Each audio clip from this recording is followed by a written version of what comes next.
speaker is Pepe from Redding, California. He first came around the NA program in 1958. In 1962, he came back to stay, and he'd like to tell you his story. Thank you.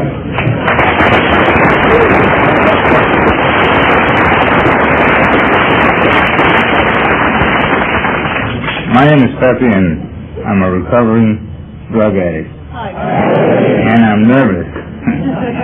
I think Cookie described exactly how I feel. You know, I too was so nervous I couldn't eat my dinner, and I even had to get up and go pee. But I want you to know that I consider this a privilege and an honor to have been asked to come and share with you my experience and my strength and my hope. And I'm here because I need that from you people. Your experience, your strength, and your hope. Because as far as I'm concerned, this is what the Fellowship of Narcotics is all about. No more and no less. And, several weeks ago, a friend of mine, Gene from Ashland, Oregon, was coming up from Los Angeles. He had just come back from the conference in Houston, Texas, and he stopped by on his way home, and we had a good visit, and he told me about the convention, and I was so happy, and I was kind of disappointed because I had planned to make that conference in Houston, Texas, but things came up, and it was just impossible for me to go. And that's when he told me that he had met some real beautiful people from here from Oregon, and that he said, you might be getting a call from a guy named Logan, and he probably will be asking you to be the speaker at their convention in Oregon. And I got kind of nervous, and in a way I was hoping that he wouldn't call, because I'm not a speaker. I'm not a speaker, and I get very nervous. And but anyway, I didn't say nothing to anybody. And sure enough, a couple of days later, I got a call from Logan, and he asked me if I would speak. And I've never refused to do anything for the program, and that's my program. It's given so much to me, I can't say no. And I told him I would accept on the condition that if something came up and I just really couldn't make it, that I would call up with plenty of time that he can get somebody else. And then I started to look for some excuses not to come. And things just worked out. I talked it over with my wife, and I told her, you know, it's so hard now. It's getting harder and harder for me to talk, to give a pitch, because some of the main points of my talk is I talk about a very terrible tragedy that happened in my life, and it's hard for me to talk about it. And she said, well, you do what you have to do. And then I said, I feel bad because I don't want to give the impression that I'm up here sniveling, because I'm not. And I don't want. I remember the last time I spoke, I cried, and a lot of people cried, and it's real hard. But she said, look, that's your story. That's what you have to share. And she said, where better can you share it but with a bunch of people who are your brothers and sisters, and they really know where you're coming from. And she said, you gotta go. So I'm here. And I'm getting way ahead of myself, and so I'm going to start in the beginning. And as far as I'm concerned, my beginning is when I came to this program. As far as the past, I don't want to really get into that. I did a lot of things, and I shot a lot of dope, and And I ended up in a lot of places where they send drug addicts, and I ran crazy for almost 20 years. I will say, I was a young kid, and I got busted for my first possession in 1948. I was just a youngster, and I did time. I did 13 months in a reform school in Northern California, and I got out of there, and I was out 3 days, and I went back, another possession. And then for the next 20 years, I was in and out of institutions all over the United States. I was never, the longest I ever stayed on the streets was 19 months. And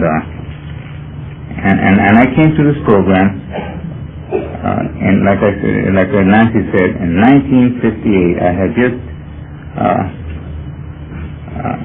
just been released from a hospital in Los Angeles. It was a psychiatric unit, and I had been there to check. I was awfully sick. I had a pretty bad run, and I was using methadone at the time. And I had a doctor in Brentwood where I was living, and I was pretty heavy. And at that time, they didn't know too much about methadone at that time. They didn't know that the way you withdraw people from methadone is just to cut them down little by little. I went into the hospital and they cut me cold turkey, and they gave me something for the pain, they gave me something for the nausea, and they gave me something for, the diarrhea and the vomiting and all this, and I almost died. I went into convulsions for about 3 or 4 days, and I was in the hospital for 14 days. And it was then that I met a guy, and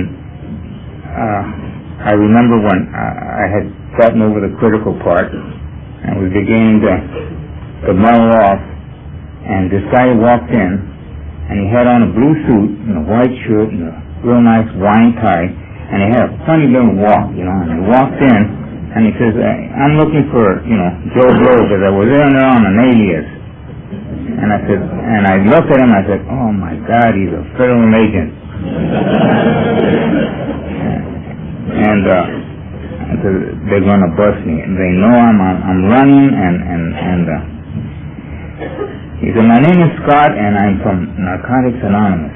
Have you ever heard of Narcotics Anonymous? And I told him, yeah, I had heard about it, and I had heard about AA, but I never experienced any meetings, I never knew anybody that was involved. And for the next week, he would come every night to visit me.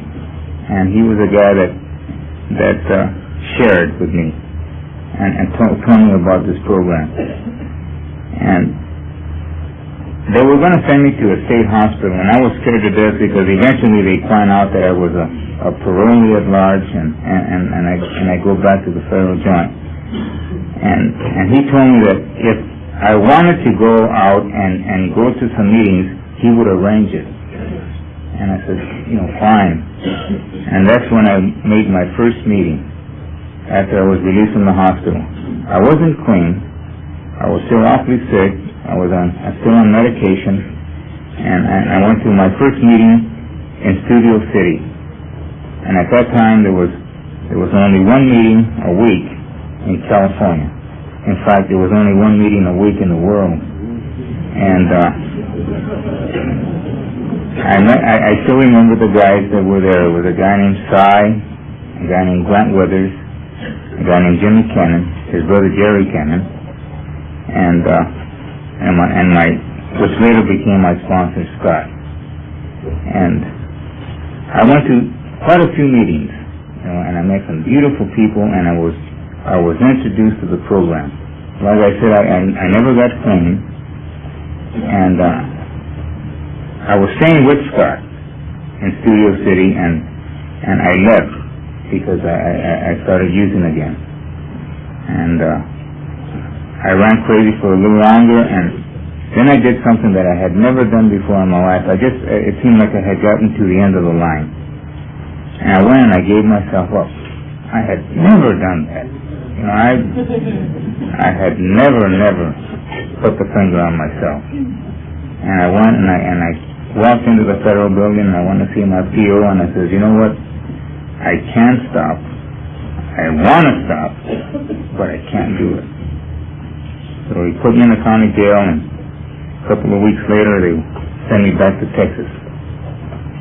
I had been there before. It was a hospital in Fort Worth, Texas. I'd spent 2 years in the hospital. And I was introduced to psychiatric treatment, and I had gone through hypnosis, and I had individual therapy and group therapy, and I wasn't able to stay clean. And I went back, and I went through a real bad depression.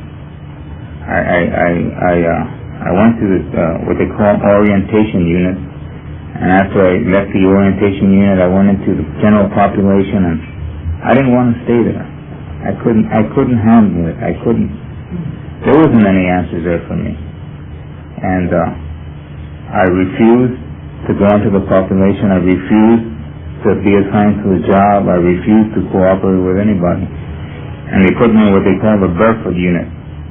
It's a lockup, and they put me in this cell. And I stayed there for 2 months. And finally, when they realized that there wasn't anything they could do, they decided to kick me out. And I remember the doctor, he came down to see me, Dr. Davis. He came down and he said, you know, Manuel, he said, your problem is that basically you are so immature that you can't handle life out there. And there's nothing we can do to help you. And at this point, there's nothing we can do. You're a hopeless, sick drug addict, and you're going to die. And he says the only way that you'll get out of this is there's going to have to be a drastic change in your whole personnel, in your whole being. But like you said, at this point, I don't think that's impossible. I don't think that's possible. You're a very sick man, and at this point, we find that you're a detriment to this institution, and we're going to have you transferred out. So I was transferred to the Dallas County Jail, and several weeks later, a federal chain came by, and I was on my way to Leavenworth, Kansas, to finish up my sentence. When I got to Leavenworth, I was there several months, and I wrote a letter to the Attorney General in Washington. At that time, it was a guy named Bennett. And I requested that they send me to California. There was an institution in Terminal Island, California, and I wanted to be close to home. I said, you know, when I get short and I get ready to be released, I'll have a better opportunity to get in touch with somebody and maybe get a job and find a place to live. And he granted my transfer. And I came to California. And when I was in the institution, I used to work as a dental technician. And one night, I had about 7 months to do. One night they came and they woke me up about 4 o'clock in the morning and said, roll them up. And I thought, well, where in the hell am I going? And he said, just roll them up, get all your gear, put it in a pillowcase, and let's go. And they took me down and they started checking me out. I found out they were transferring me to a place in Sanford, Arizona, prison camp there. They needed a dental technician there, and they just shanghaied me and sent me there. And when I got there, they had a real nice group that used to come in from town and used to take guys to town once in a while for AA meetings. And I became pretty active in AA.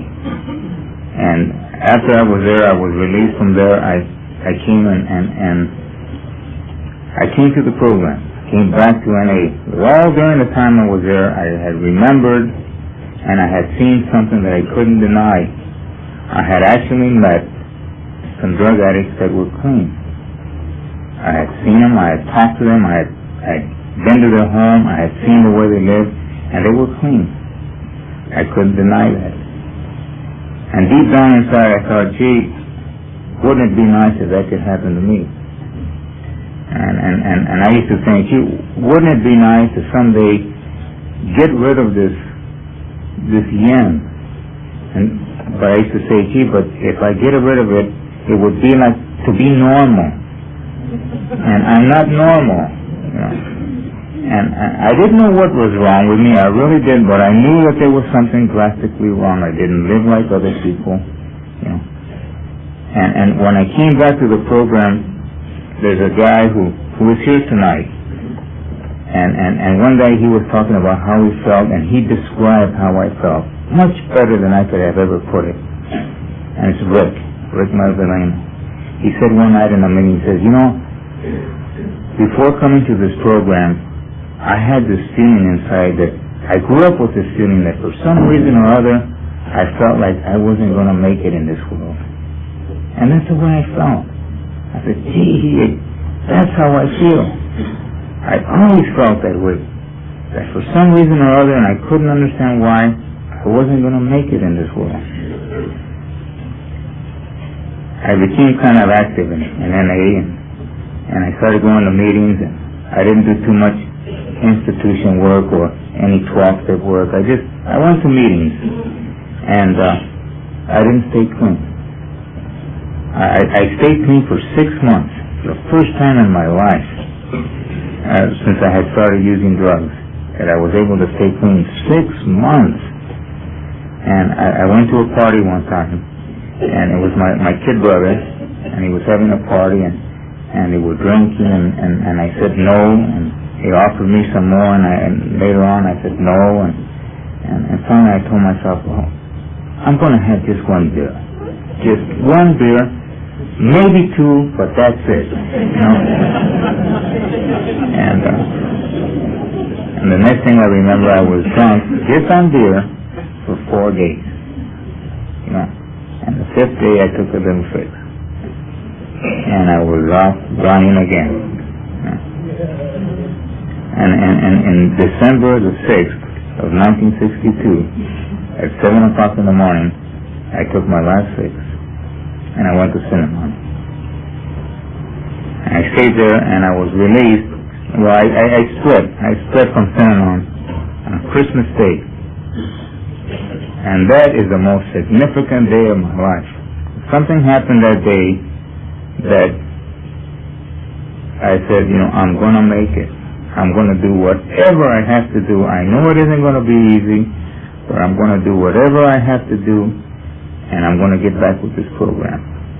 And what happened was that I left Cinnamon, and I walked down Olympic Boulevard in Santa Monica, and there was a kid selling papers, and the clothes I had on was all I had.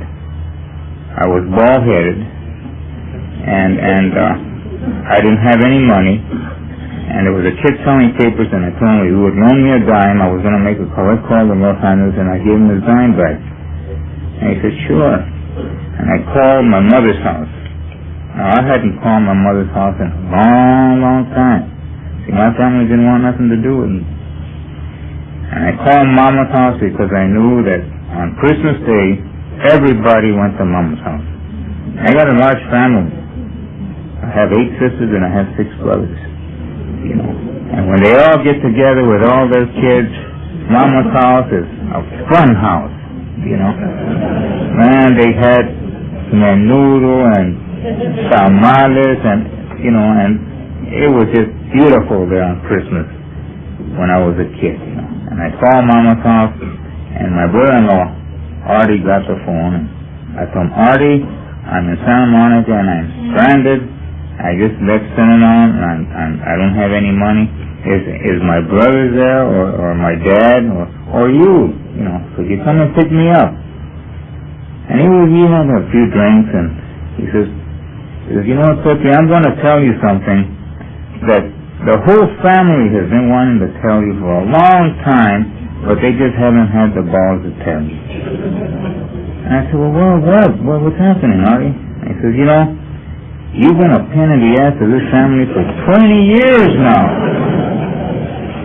He says, you made your mother sick, you've made your father sick, you've made your sister sick, you've lied to us, you've robbed us. He said, man, do us a favor and don't come here. And I sat there shocked, you know. And I thought to myself, I said, you know what, the man is right. So I I stood in the corner and I didn't know where I was going to go. And I started hitchhiking, and a guy came by in a little Volkswagen and gave me a ride. I guess he saw a car for me and he gave me $1. And I made it all the way hitchhiking to Los Angeles, and I was standing in the corner of, I think it's 8th Spring, where Spring Street and Main meet in LA. I was standing in the corner wondering where in the hell I'm going to go. I can't go to East LA, because if I go there I know I'll use. I can't go to Mama's house. And along comes an old partner of mine that I hadn't seen in a long time, and he was looking good. I remember when, I used to give him a lot of dope at one time. And he saw me and I was looking pretty bad, and he says, Pepe, there's not much I can do, but here's $10. And I said, well, at least I'm not going to be on the street tonight. I have enough to get a room. And so I said, but when the heck am I going to go? And I thought, well, the first bus that comes by, wherever that bus is going, that's where I'm going to go. And the first bus that came by said Glendale. And that's where I went. And the funny thing, I got off of the bus in Glendale on Broadway Street, and just a half a block down was the Alano Club. And the AA Alano Club, and that's where I spend my Christmas. I had coffee and donuts and a lot of good conversation and a lot of good friendship. I got a room that night, and the next day, I thought about what had happened the day before with Art and my family, and I said, I'm going to make it. I'm going to make it. The tools are here. The proof is here. I'm going to go back and I'm going to see Scott again, and I'm going to go back and I'm going to see these people, and I want them to show me how to do it. And I knew that, and I told myself, if I know there's a God, and I know that if I do the right thing, only good will come to me. If I do the right thing. Because I had read it somewhere, or I had heard it somewhere once, I don't know where, but I had read or heard something like, if you do what is right, with all the honesty that you can have in your heart, God will help you. He's obligated to help you. But if you don't do what's right, He's not obligated to do anything. And I said I would try. I got up out of that room and I started walking down the residential district, and I started knocking on doors. The lady, I'll cut your lawn for $1. I'll trim them hedges for $1.50. And I wanted to work. And I remember about the third house I stopped, this lady told me she had a lot of trash in the back. She wanted me to clean up and cut the lawn and trim the hedges, and I started working, and about 20 minutes later she told me, why don't you come on in the back? And I went in the back, and she had a real nice patio out there, and she had some wrought iron furniture with glass on top, and she had made me breakfast.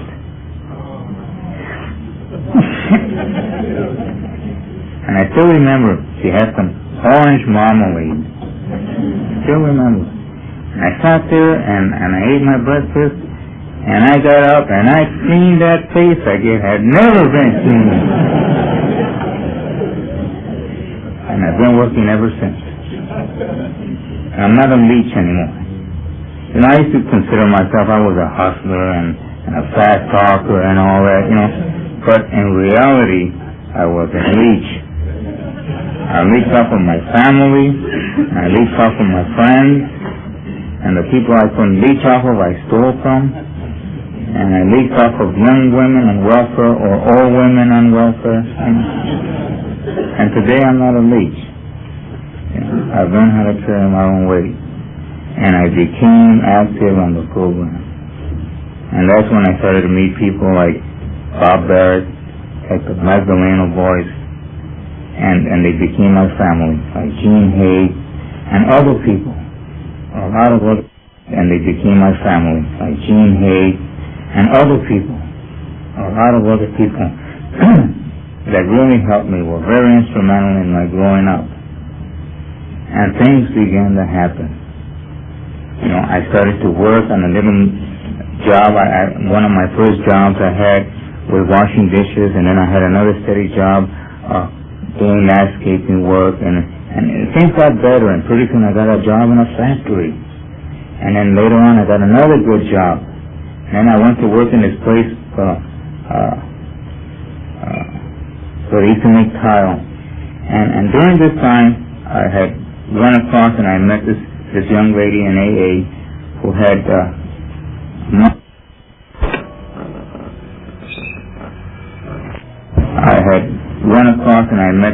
this young lady in AA who had much more sobriety than I, and we started, we lived together for a long time, and she helped me and I helped her. We kept each other company, and we loved each other, and whenever she needed some help, I was there, and when I needed some help, she was there. And later on, we decided we were going to get married, and we did. And like I said, things really started to happen. A year after I was sober, my first son was born, and man, I was so happy. I never thought anything like this would happen. I never could really picture myself, bouncing a little baby on my knee. I couldn't see it, maybe it was deep inside, I thought that I was going to die young. I never could picture myself as an old man, retired, with grandchildren. I couldn't see this, and here it was beginning to happen. My first son was born a year after I was clean, on the same month. He was born on December the 2nd. My birthday was on December the 6th. And his initials is AA.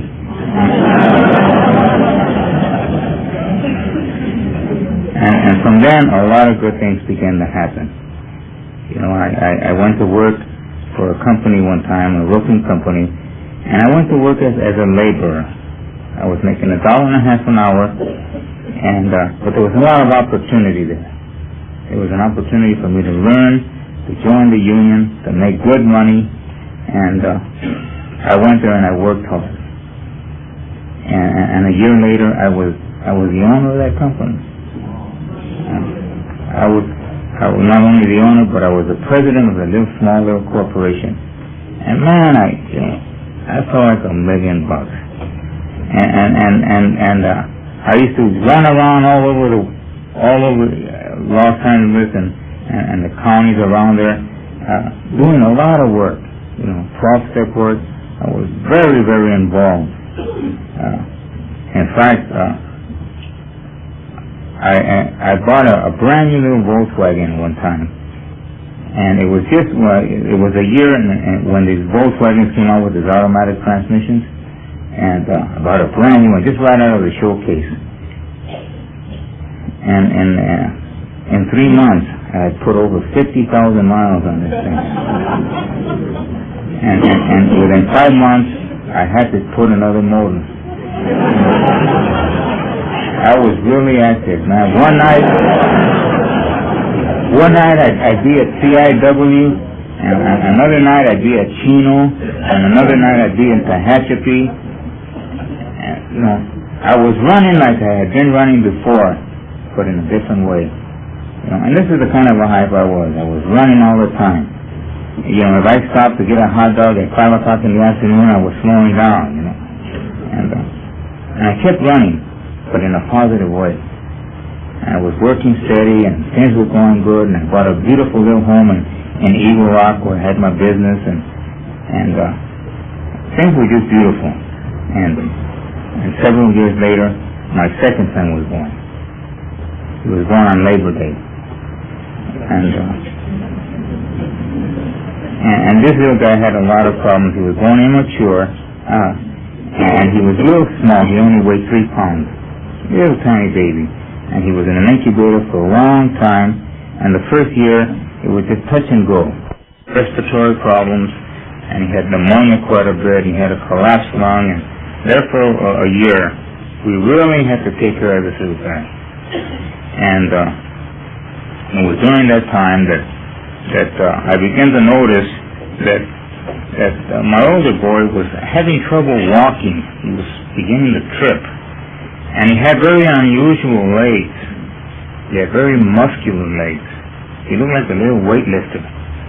They were muscles, not just little baby fat. They were muscular legs. And even people, he put on his little trunks, swimming trunks, and he walked on the street, and people would give him a second look, because he had muscles up here in his calves, and in the bottom in his calves, and up here, and he looked like a little weightlifter, huge little guy. And we were beginning to see he was having trouble. He was beginning to trip, and then he couldn't run too good. So we took the boys down to the clinic, and we had them examined by the doctor, and they said, look, why don't you let the boy stay here overnight? We want to give him an intensive examination. And that night they called us up and said, would you please come down to the hospital? We'd like you to sign some releases. We want to give your boy a biopsy in his leg. We want to find out what his problems are. And so we went down to the hospital, and we signed a release, and they gave him a little biopsy. They put into his muscle, and they took a little piece of the muscle out and sewed him back. And they ran all these two tests, and a couple of days later we went back to the doctor, and he told us that my two boys had muscular dystrophy. And I didn't know what the hell that was. I had heard muscular dystrophy, I had heard about it before, So I thought, well, what the heck, we'll take him to the clinic, and they'll give him medicine, and they'll get well. And so my wife said, well, I'm going to write to the Muscular Dystrophy Association in New York and get all the information we can so we can help the boys. So she wrote to the Muscular Dystrophy Foundation in New York, and a couple of weeks later I came home from work, and she was in the house, and she was crying. I said, well, what's the matter? She said, read that. I sat down, I began to read it, and my boys have a terminal thing. Prognosis is negative. It's one of the #1 killers of children. My world came to an end. You gotta excuse me when I get there. It's very hard for me to talk about it, but my world came to an end. And they have Duchenne muscular dystrophy. And very lucky if they live to be 17 years old. And the next day, I didn't go to work. I didn't open up the shop. I called up the guy and said, there's no work today. Take a day off. Jumped in the car, and I drove around, and I went to my mama's house. And I poured my heart out to her. And then for a long time there was no laughing. I wasn't interested in anything. I didn't watch TV. I didn't give a damn about the business. And things started getting worse, and then I began to get very angry. I remember one day I was sitting down and I said, oh God, you three, and I cussed him out. I said, man, haven't I suffered enough? Why do you have to do this to us?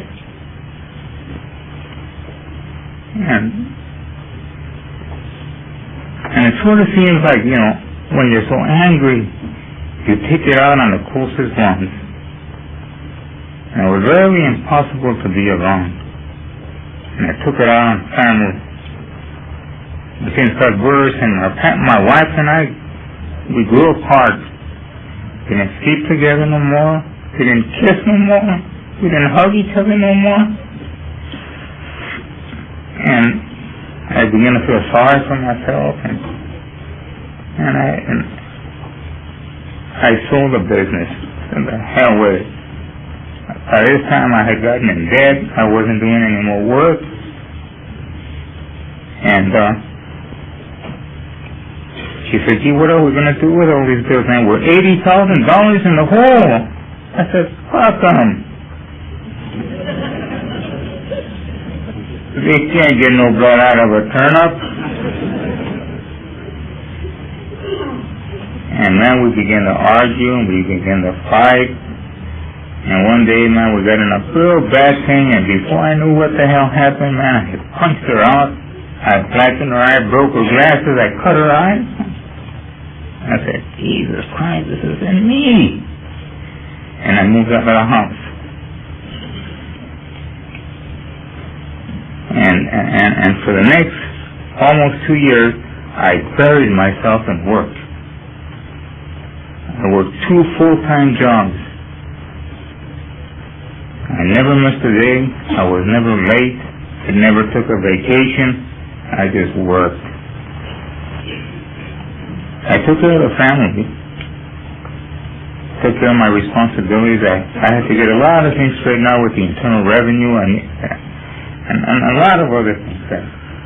I started paying back my bills. I had to get things, I couldn't leave my family like that. And then I began to get sick. I had so much bitterness and anger inside that it began to make me sick, physically sick. I began to have headaches and stomach trouble, and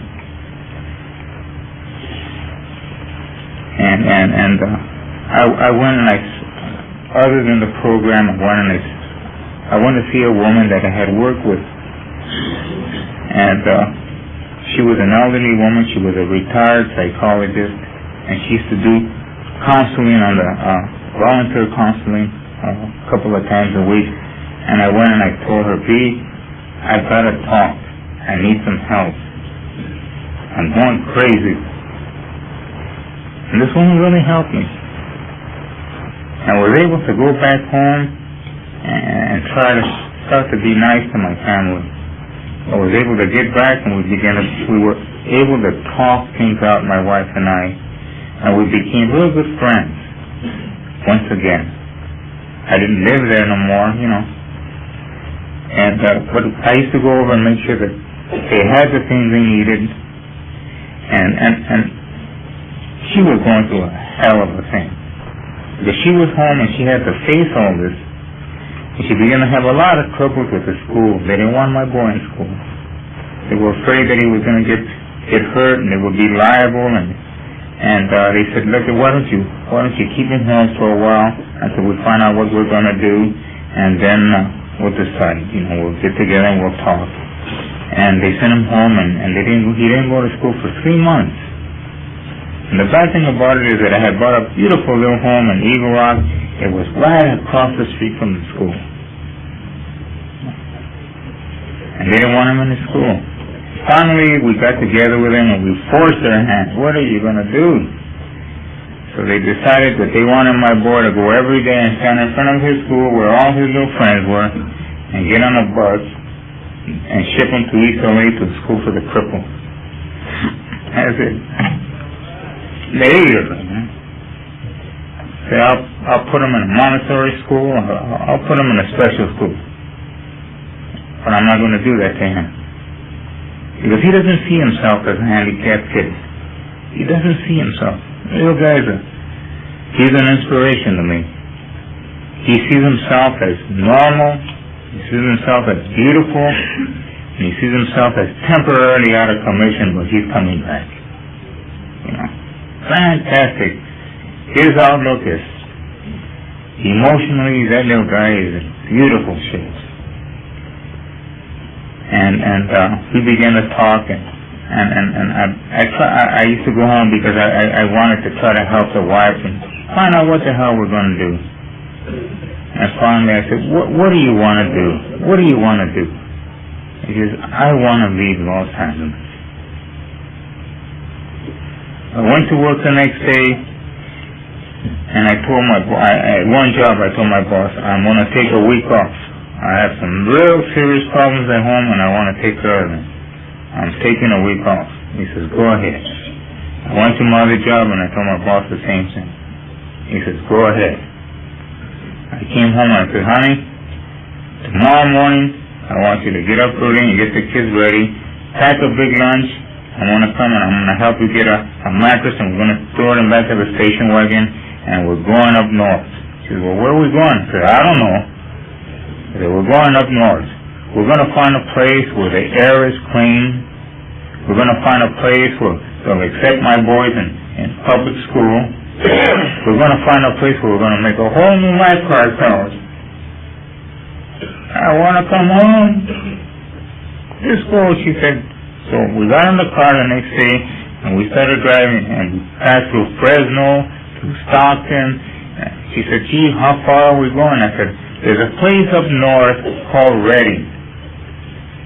I know some people who live there, and they say it's beautiful there. There's beautiful lakes, and there's streams, and there's country, there's farms, and there's cows, and there's chickens. Let's go check it out. And we drove into Redding about 11 o'clock, a couple of days before Thanksgiving. And that day had been raining all day. And when we drove in, it was partly cloudy, it was beginning to clear up, everything was wet, and you could smell the ground, you know. And it looked beautiful. The visibility was miles of miles away, you know. Just hundreds of miles that you could see. You know? Clear, and Jesus Christ, that air was so clean, and we got a motel that night, and the next day, I said, you know what, how do you like it? He said, well, let's go look around. And we went and we went down to the lake, to Lake Shasta. We drove out to Whiskey Town Lake. I said, you know what, there's 2 or 3 more lakes about 40 miles away. They call them the Trinity Lakes.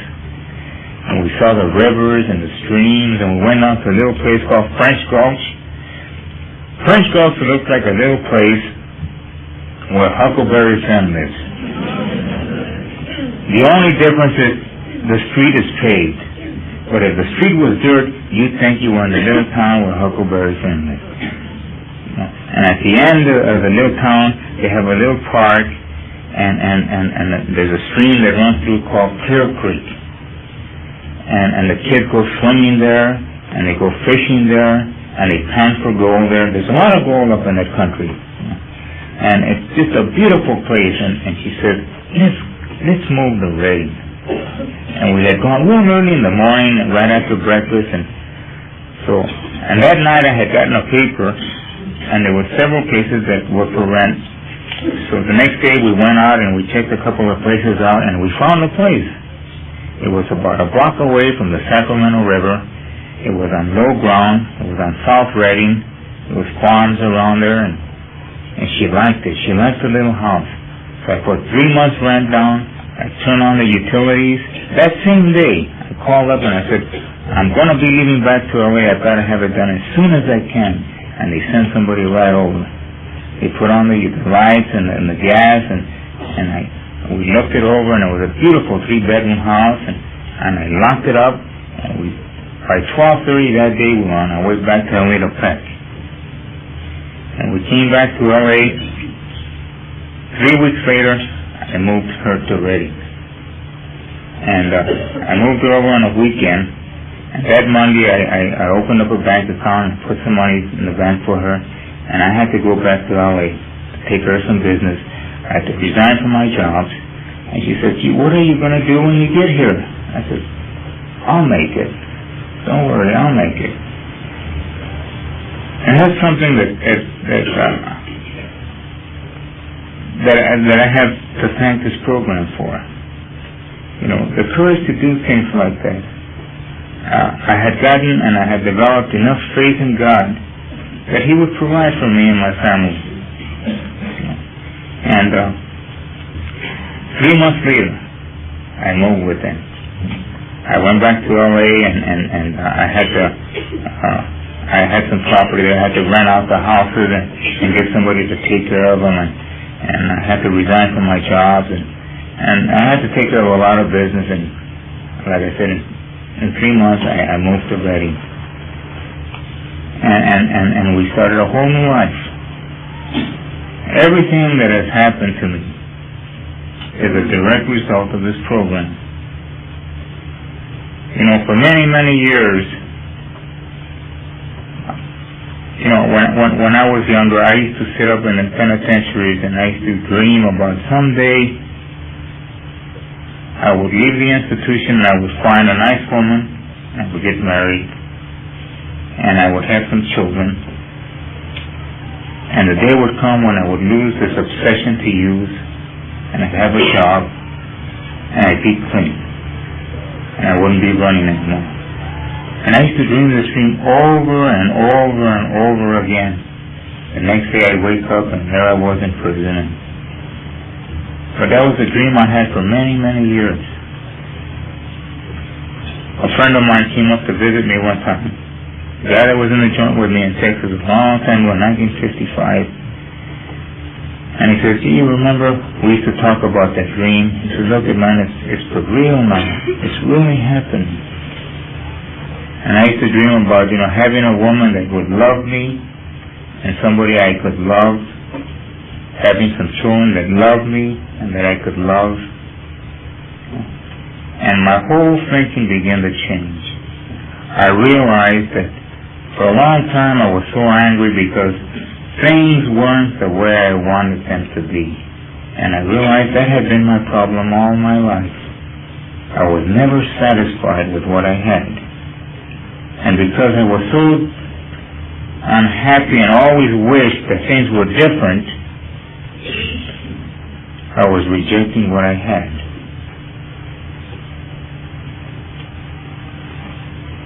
And I began to just learn from this program to accept exactly what I had. And the way I was really able to do that is my son helped me. He helped me because one day he said, look, this is the cards that were dealt to us. Let's play the game the best we can.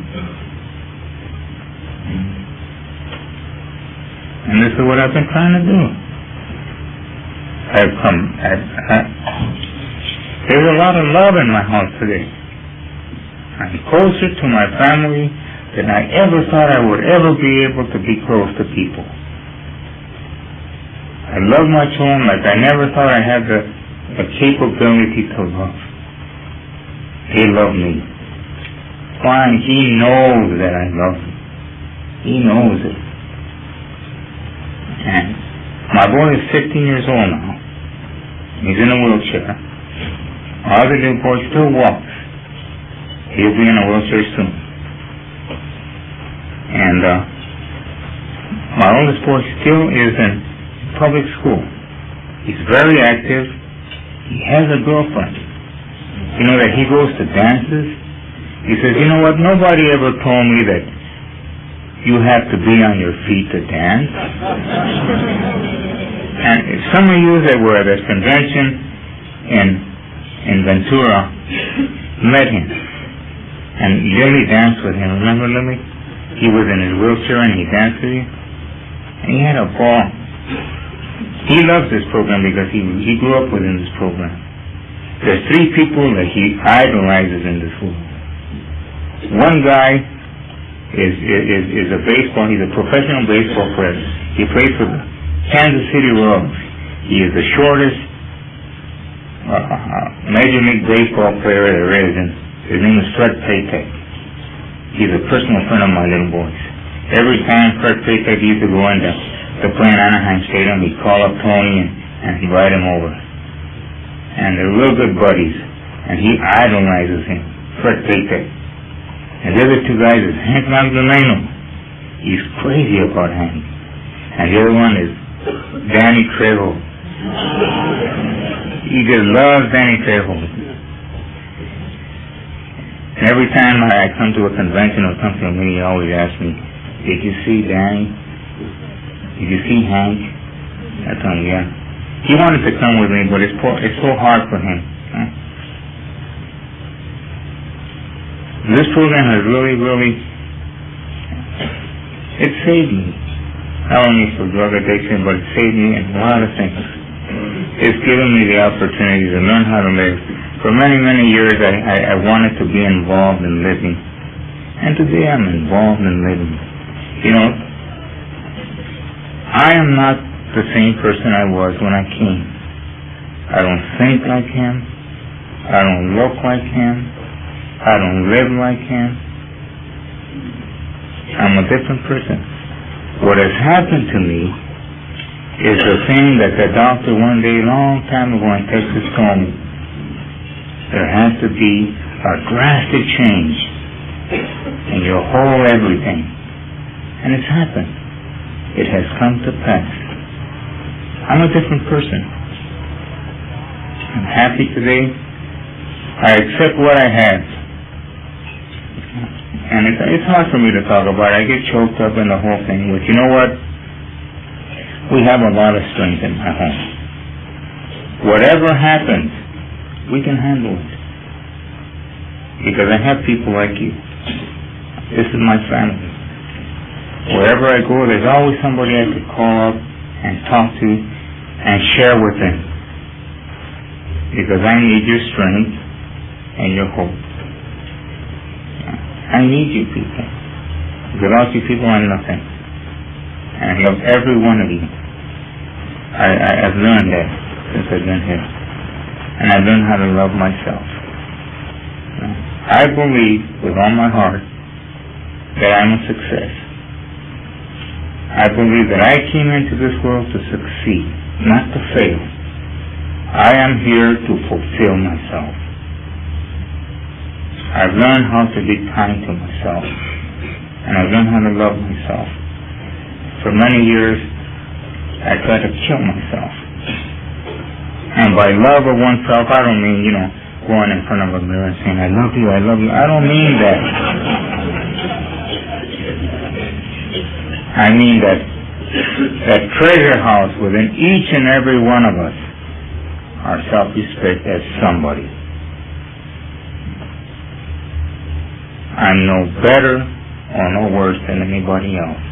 I'm me, capable of making mistakes, capable of blunder, but thank God, capable of rising above my mistakes. And I have this program to thank you for that. I have you people who have shown me, who have been with me, who have given me strength when I needed it, and who are there whenever I need to. I thank you, and my family thanks you, and God bless every one of you. Thank you.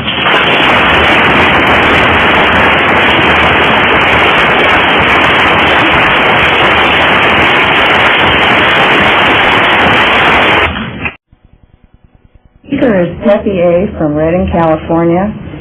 He first came around the NA program in 1958.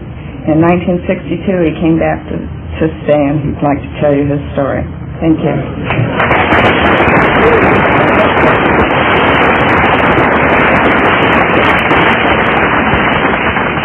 My name is Pepe, and I'm a recovering drug addict. And I'm nervous. I think Cookie described exactly how I feel. I too was so nervous I couldn't eat my dinner, and I even had to get up and go pee. But I want you to know that I consider this a privilege and an honor to have been asked to come and share with you my experience and my strength and my hope. And I'm here because I need that from you people. Your experience, your strength, and your hope. Because as far as I'm concerned, this is what the fellowship of narcotics is all about. No more and no less. And,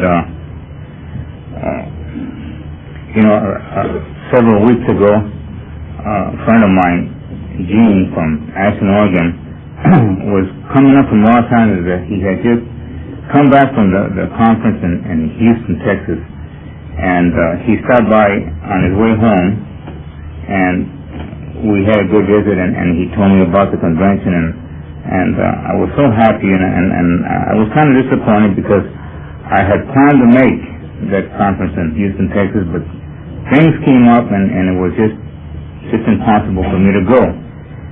And that's when he told me that he had met some real beautiful people from here from Oregon, and that he said, you might be getting a call from a guy named Logan, and he probably will be asking you to be the speaker at their convention in Oregon. And I got kind of nervous, and in a way I was hoping that he wouldn't call, because I'm not a speaker. I'm not a speaker. And I get very nervous, and But anyway, I didn't say nothing to anybody, and sure enough, a couple of days later, I got a call from Logan, and he asked me if I would speak. And I've never refused to do anything for the program, and that's my program. It's given so much to me, I can't say no. And I told him I would accept on the condition that if something came up and I just really couldn't make it, that I would call up with plenty of time that he can get somebody else. And then I started to look for some excuses not to come. And things just worked out. I talked it over with my wife, and I told her, you know what, it's so hard now. It's getting harder and harder for me to talk, to give a pitch, because some of the main points of my talk is I talk about a very terrible tragedy that happened in my life, and it's hard for me to talk about it. And she said, well, you know, you do what you have to do.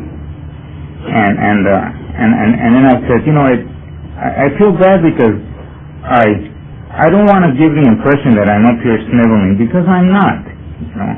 And I don't want. I remember the last time I spoke, you know, I cried, and a lot of people cried, and it's real hard. But she said, look, that's your story, you know. That's what you have to share. And she said, you know, where better can you share it, but with a bunch of people who are your brothers and sisters, and they really know where you're coming from. You know, and he said, you gotta go. So I'm here. You know? And I'm getting way ahead of myself, and so I'm gonna start in the beginning. And as far as I'm concerned, my beginning is when I came to this program. You know, as far as the past, I don't want to really get into that.